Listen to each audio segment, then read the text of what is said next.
want to say what's up. This is Dr. Dan, and I have a very special guest here.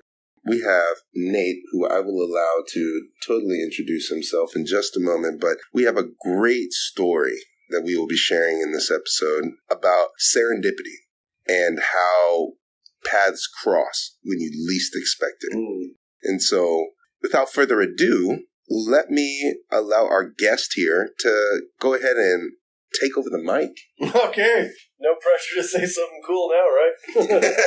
No, it's actually funny that our reconnection, which last week we met up again, we can talk about the circumstances of that, since you mentioned serendipity. But when it comes to introducing myself, I often don't really know where to start. I'm definitely into a lot of esoteric stuff that's off the beaten path. I recently learned that my given name, Nathan, even though I haven't gone by that in a long time, a friend of mine from Israel told me that my name in Hebrew actually means the gift of uncommon knowledge. And I thought, wow, that's very appropriate. Good job, Mom and Dad. You named me right, Absolutely. So, but I would have to say that's probably my favorite thing in the world is just uncommon knowledge. So, and how it relates and connects to everything else out there, Right. Well, talking about etymology, my name is Danny, and it's Hebrew for can only be judged by God. Oh, really? Yeah. Awesome. Yeah. And so I happen to take and embrace my name just as you do. And Daniel's like the original Tupac, right? Yeah, in a way. I mean, because look, Nate, you have a very unique skill. And I mean, God. Which one are you referring to? Any lost items being found? Oh, okay. Is what I'm Pendulum, thinking about. gotcha. Yeah, like your pendulum work and your ability to ask the right questions in the right context and then translating that across the board. Like that could be really helpful for a psychologist. Why? Because you're tapping into their self-conscious. And I would love for you to just, briefly talk about your pendulum work a little. Okay. So that was something that I encountered. Let's see, how old was I? I think it was about 19 years old. I was living in San Diego, and I was working at the Research Center for Neuroacoustic Therapy. We were talking about the sound therapy thing. Mm-hmm. And my roommate at the time told me about this guy named Ibrahim Karim from Cairo, Egypt. Mm-hmm. And he's like, yeah, he does this course on biogeometry. I was like, what's biogeometry? And so his pitch was that shapes, as they manifest in reality, actually have meaning. And that there's a reason why a lot of the architecture in Egypt is the way it is. And that he was using specific designs by studying old Egyptian architecture to create, for example, a hospital or a university where the way that it's not made out of boxes, right? These 90-degree angles that are very convenient to build in modern architecture don't actually create a healing environment on the human being that exists within it. And so making things that resonate with your body is part of it. And then using a pendulum, which he's the one that taught me how to do that. And the term is radiesthesia, Radesthesia.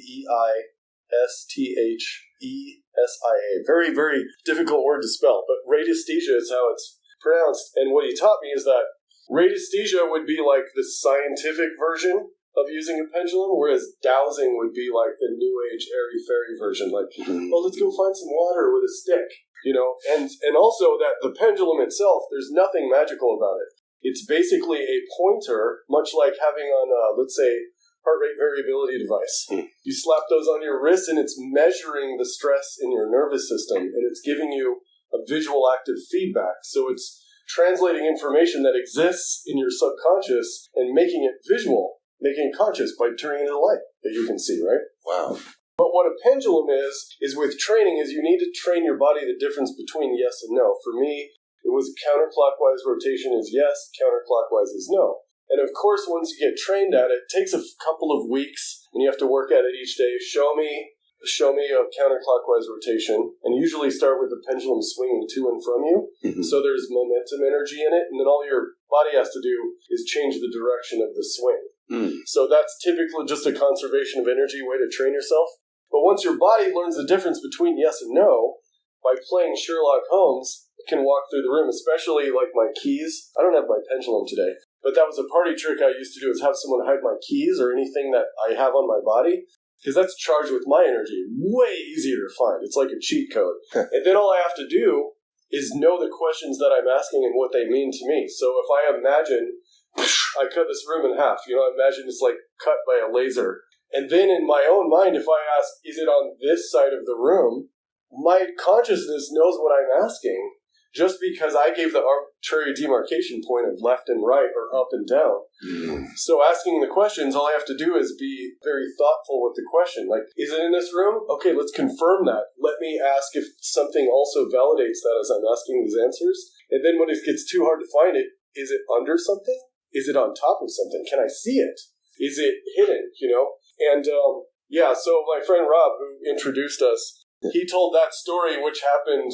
Now, that's no easy feat. I mean, like, if we start to unpack that notion that we have a skill set that comes from the past, being implemented in the present, in the home of a doubter. Yeah.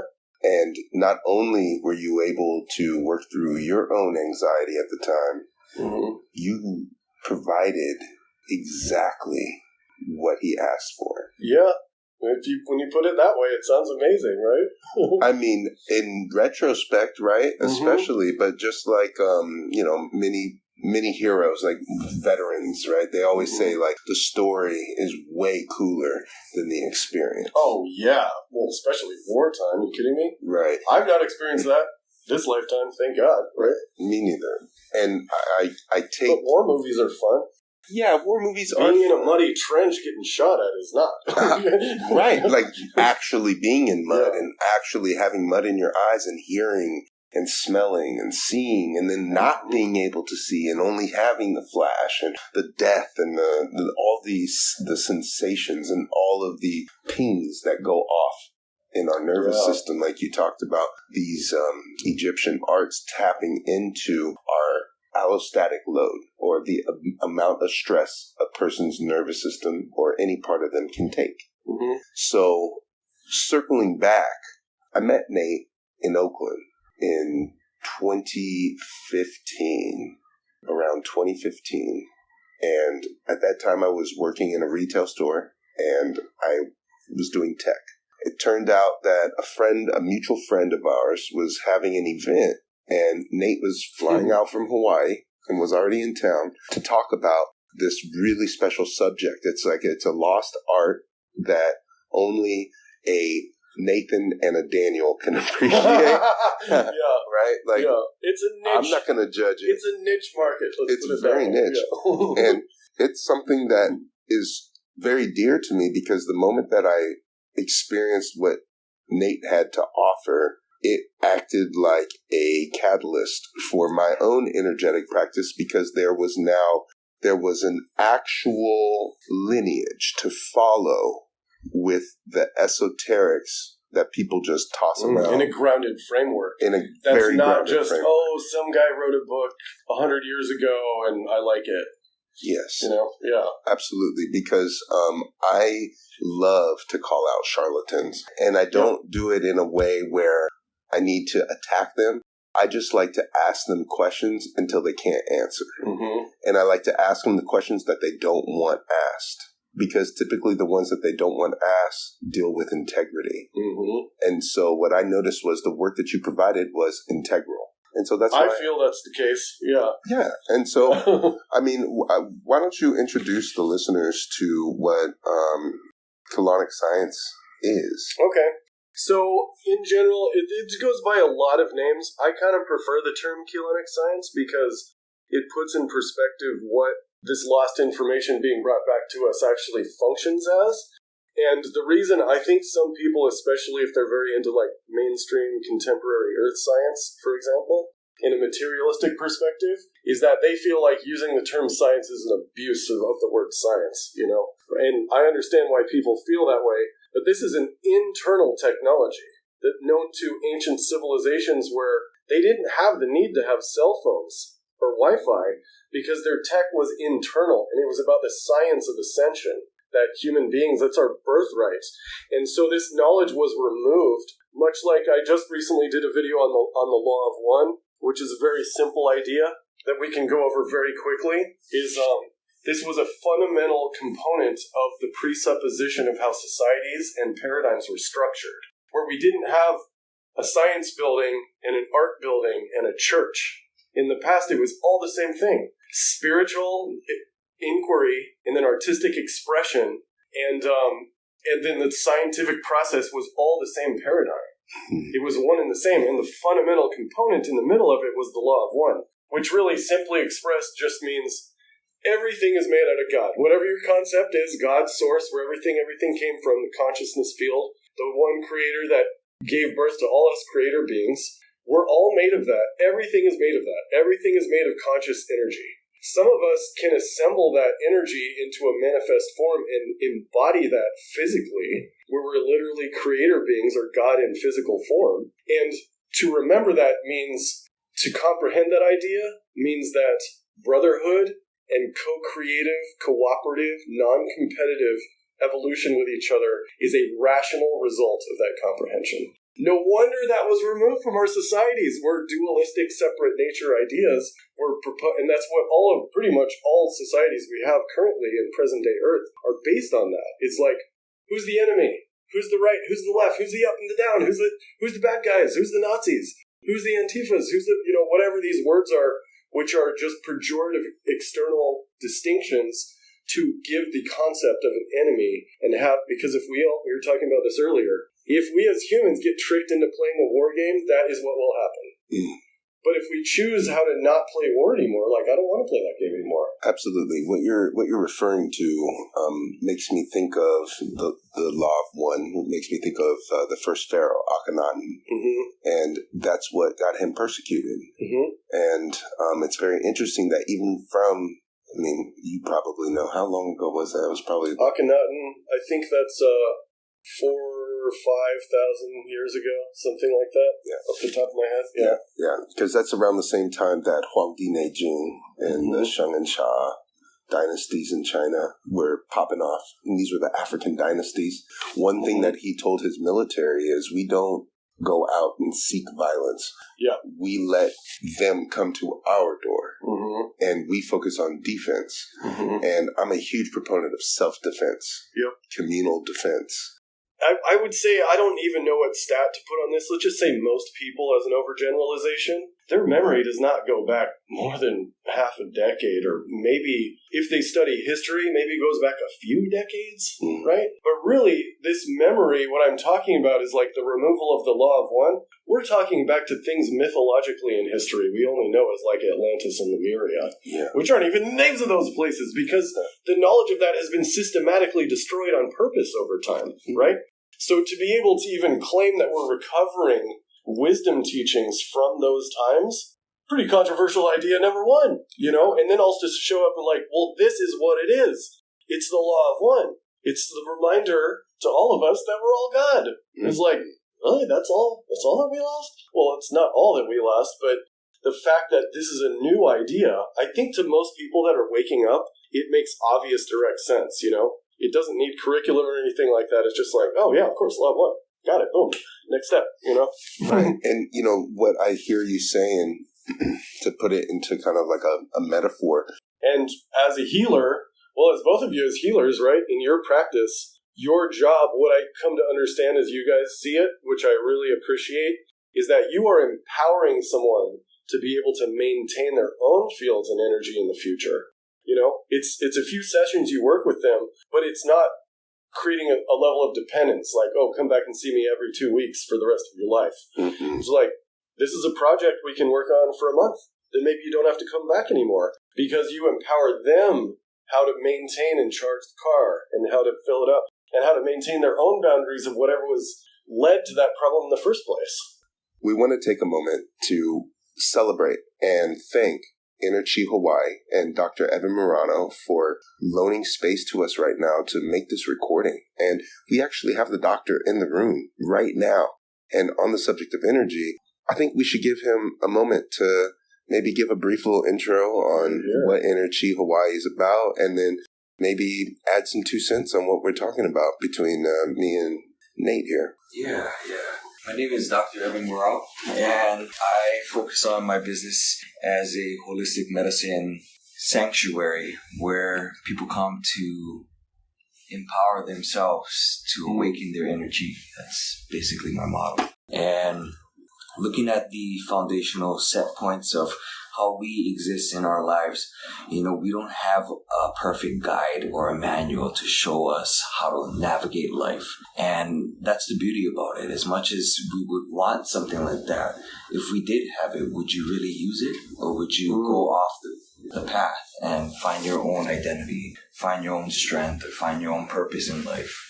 And I feel like, a lot of us, through the distractions that we have through our life, especially with the technology that we have currently in modern times, we can get compelled into thinking or having this illusion that this might be what we want to do, or this might be the way that I should conduct myself in this realm of my existence that I'm in this humanistic organic self.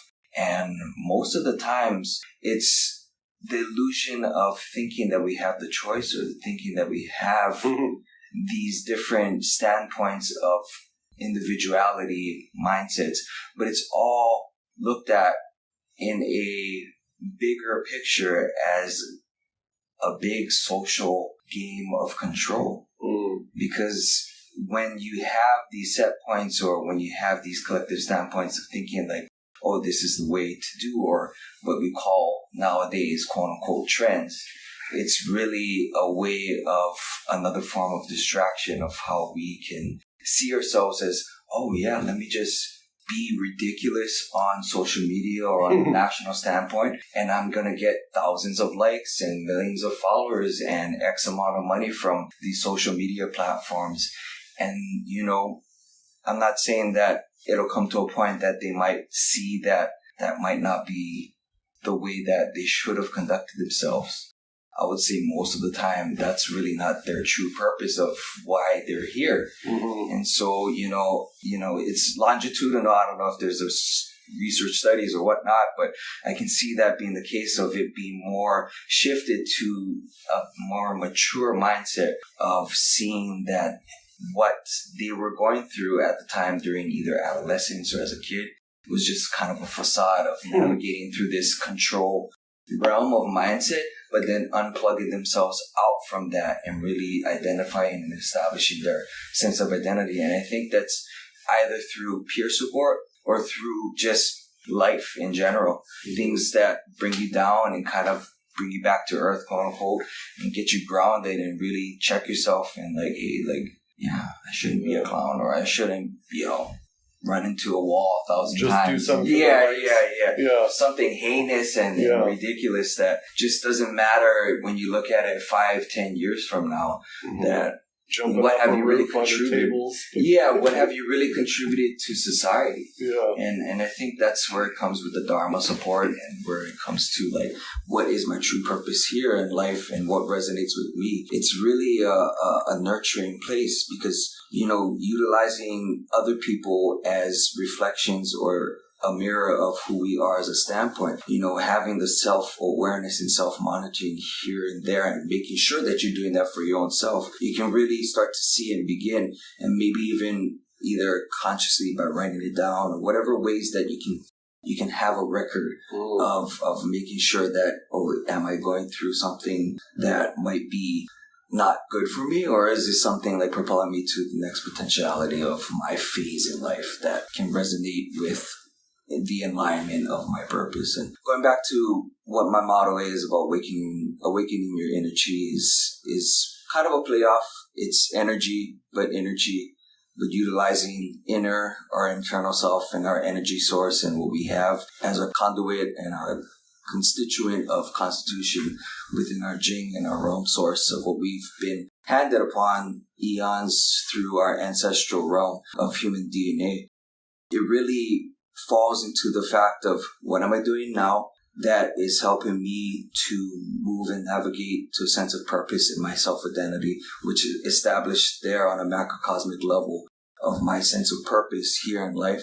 And what can I do, either past, present, or future, that can align with my goals, that can help distill the karmic turmoil that's holding me back from either moving forth or having the establishment to provide to my offspring once I get to that phase of wanting to unite with somebody else and elevating my DNA and projecting that to a more substantial self to have that sustenance to be passed down to my offspring. So that way they don't have that struggle, they don't have that fear, they don't have that depression or anxiety of things that's holding them, oppression from ethnic stuff, primitive things, focused on social justice things, like having just that mindset of oneness, going back to diversity, and moving and forwarding that type of script into our DNA and transcending that to other people. And I feel like helping people and empowering them again to establish what they want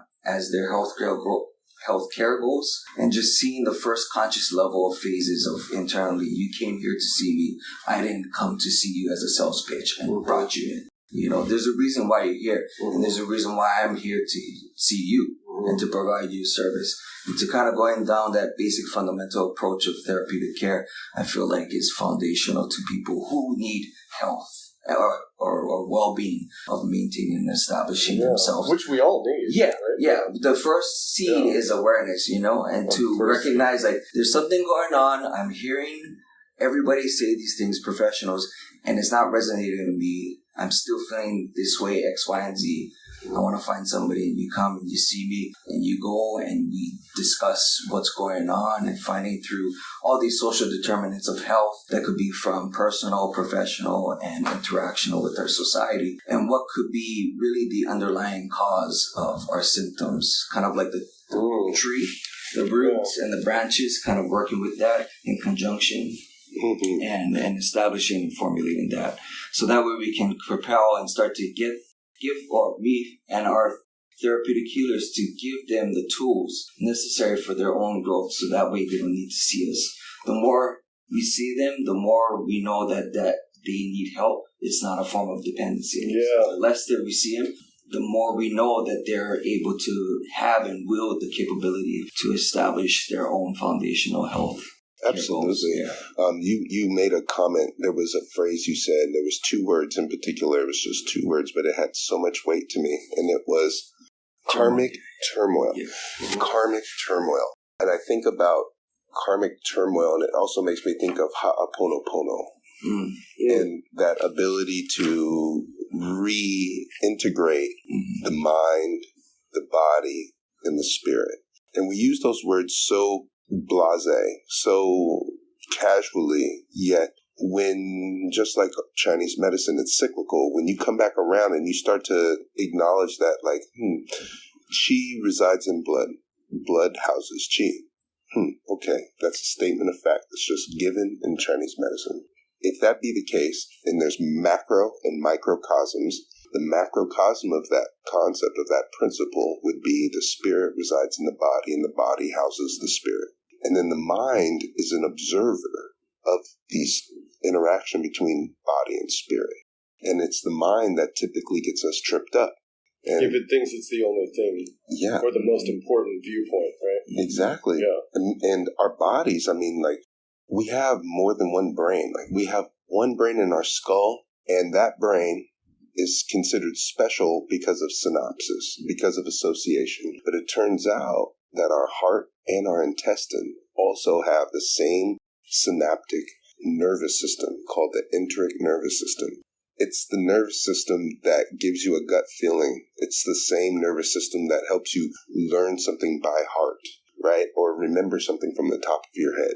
We have these expressions because they're very real, but guess what? All of those are expressions of the spirit, the one. And also a wonderful reminder to myself, because I get stuck in that low consciousness dirt phase where I'm only perceiving lack in the moment, and then where I'm coming from is not what I contribute, it's what can I get out of this moment. And that's a scarcity mentality, a victim mentality will always lead to that. So it's a wonderful reminder to just, and that's what you offer with everyone you work with, right? Because that's the question you're asking yourself in your healing process. What can I contribute? That rubs off on people in a way that, you don't even have to explain it in articulation. They're just like, wow, I really like hanging out with Dr. Evan. maybe I'm going to go help clean up some leaves today, go mow the lawn, mow my mom's lawn, whatever the small manifestation it might be. Yeah, or, maybe I'm going to just take a walk around the neighborhood and say hi to my neighbors. Yeah. Something even smaller. I'm going to step out of my front door and I'm going to make eye contact with my neighbor and I'm not going to just look away. I'm actually going to wave and I'm going to speak because just the acknowledgement, morning, hello, hey, something. It means a lot. Mm-hmm. It means a lot to me. It's validation. Yeah. It's validation that you hear. Acknowledgement, That's right. Yeah. I mean, because so many people feel like ghosts walking around alone in a crowd. Yeah. Mm-hmm. And sometimes just that little bit of acknowledgement, even if you bump somebody and you take a second, instead of just like turning over your shoulder and being like, oh, my bad, sorry, and keep going, take a second, stop. Hey, my bad. And then move. That pause, the stillness in that moment adds so much value because the questions that you're proposing, Evan, it sounds like, how can I maintain my inner stillness so that I'm not getting rocked? Mm-hmm. Because I can try, because as long as you got inner still, you can go and goof off and play around because where enough is, right? We know where the line for enough is. And when we get into, like what you said, Nate, with our scarcity mentality, when you create repetition in things that you don't want, you inevitably create it, right? Yeah. And that's like I learned this in Little League school. It's not, practice doesn't make perfect. Practice makes permanent. So whatever you're rehearsing, you're training yourself to do that consistently over time. And if at some point it comes to a realization in my life that I'm doing something that's not working, retraining and letting go of that can be the hardest thing in the world because it has to be replaced with a higher quality, higher tier consciousness behavior to let it go. Yeah, so then let's bring it back to the Kelonic science. And how would Kelonic science approach this current discussion of maturity and values, social contribution, quality social contribution? Well, that's probably one of the other reasons that this body of knowledge is also referred to as the freedom teachings, because it is like the non-dogmatically lost, self-empowerment ascension science practices, where even a lot of terminology that we use that exists in our very advanced understanding of science and language these days is redefined because, over time those little ideas got tweaked. And even like a really good example is the word at-one-ment. And it's kind of a play on words. It's like Guardian wordplay. But at-one-ment means being in the present moment. I am at one with that which I find divine. That word is actually hijacked mostly by Catholicism and turned into the word atonement, which means, you feel guilty for existing. Go tell someone about your sins on Sunday, Totally different meaning for the word. Shame is like the value. Oh, shame is huge. Yeah. Yeah, which is really silly. That's one of the greatest tricks ever played on humans, is that a lot of our divine knowledge has tricked us into thinking that just by existing we have to apologize, Wow.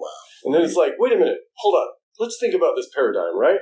Not to knock any sacred spiritual knowledge, which is mostly real stuff that came from the CDT plates, like where Kelonic science came from. It just, the 80-20 rule, 20% of the 80% that matters was changed, instead of being like, here is all the tools to activate yourself and figure out your purpose and download that, be in constant attunement with that, turned into worship this guy. Yeah. That's a hugely different story being told. And so you were talking about, what was the term you said? Karmic trauma? No. Turmoil. Yeah. Okay, so here's a term. I really like this. Divine Right Order as an acronym. Divine Right Order means coherent, energetic organization. Pretty simple, right? Yeah. What is the opposite of divine right order? That's karma. Karma is chaotic, incoherent, energetic disorganization. So that's the balance between the two. They're always influences. They will always exist.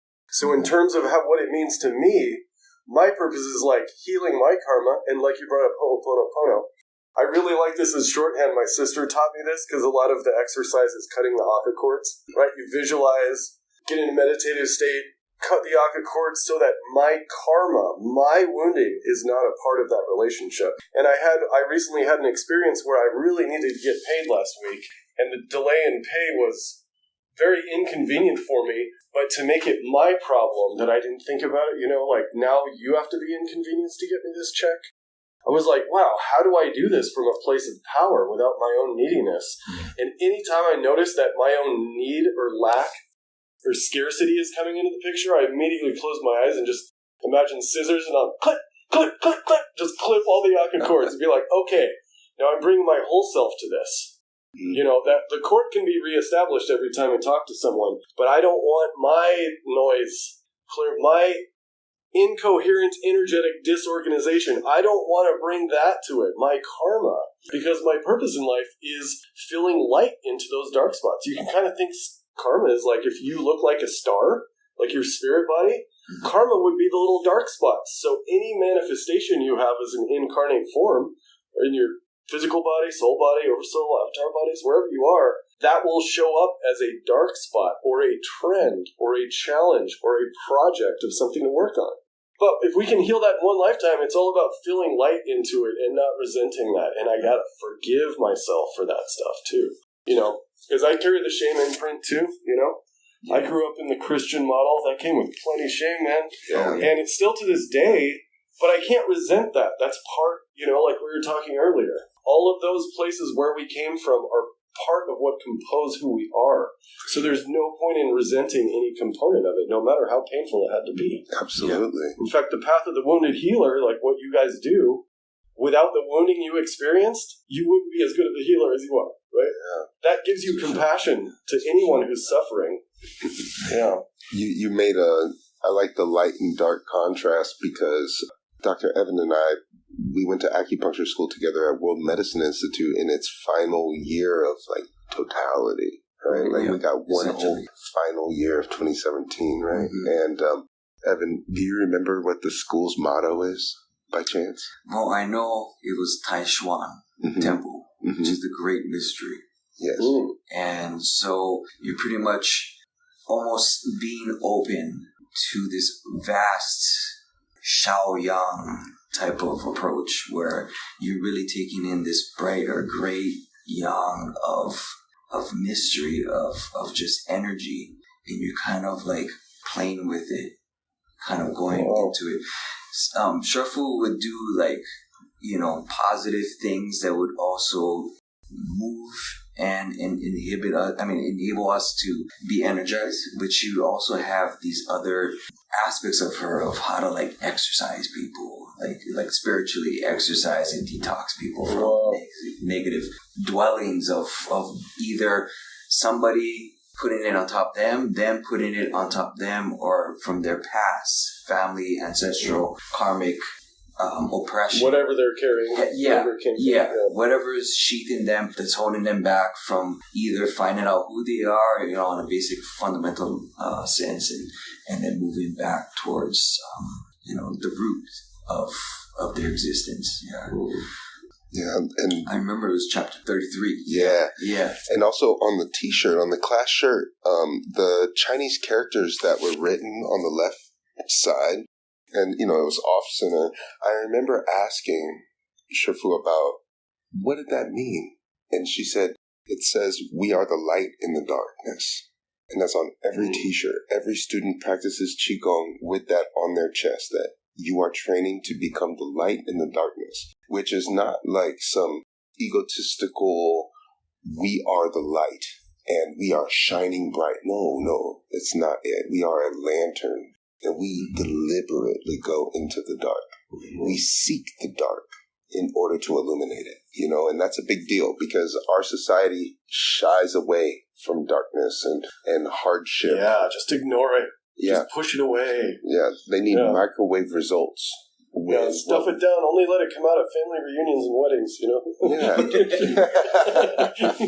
Yeah. We definitely have a lot of potential with this trifecta right here and now. And so, Dr. Evan, is there anything that a person listening to this who is inspired by what you've had to say, how can they get in contact with you? Yeah, you can contact me via email. My email address is energyhawaii. That's INNERCHIHAWAII @gmail.com. And you can send me questions if you have any information that you wanted to share, or if you're looking and seeking for information that I might have in regard to the things that I do too, you can always hit me up on email. Okay, and do you have any social media like Instagram that people can maybe follow if they want to see the kind of work you do? Yeah, I have Facebook, I have Instagram. I'm also on top of Twitter. It's my company name, Energy Hawaii, all one word. And you can follow me on any of those social media platforms. Dope. I definitely double tap those posts. You always have really fun content, Evan. I have to say, like, from your style of cupping, the different unique cups you have, to introducing people to other modalities within Chinese medicine, because most people are just hooked on this needle me mentality. And that's not all we do. Thank you. And Nate Orr. Yeah. Well, I have to say that I don't necessarily have a means to contact myself, as well as you've set up. So, probably a symptom of spending most of my life trying to be invisible. Okay. However, I do have a YouTube channel that I started recently. So, discussing these esoteric concepts specifically from the Keylonic science paradigm. Mm-hmm. The name of the channel is In Nate. So, my name Nate, but spelled N8. So, IN.N8. Innate Being is the name I called it. So, okay, so that kind of works. But I have some interesting stuff on there. I'm working on getting a website up. And of course, this is your main man, Dr. Dan, and he can, because if anyone could do it, Dr. Dan can. You can always find me on Instagram, Dr.DanCan, or you can follow the company, Organit Wellness. That's ORCANIT Wellness, WELLNESS. If you want to email me, hit me up at daniel@organic.com. I'm happy to answer questions. We are all excited to hear from you, and we really thank you for tuning in. Make sure to share this with people who you know could really benefit from this, and leave a comment so that you can help guide new content in the future. All right, folks. Peace. Aloha.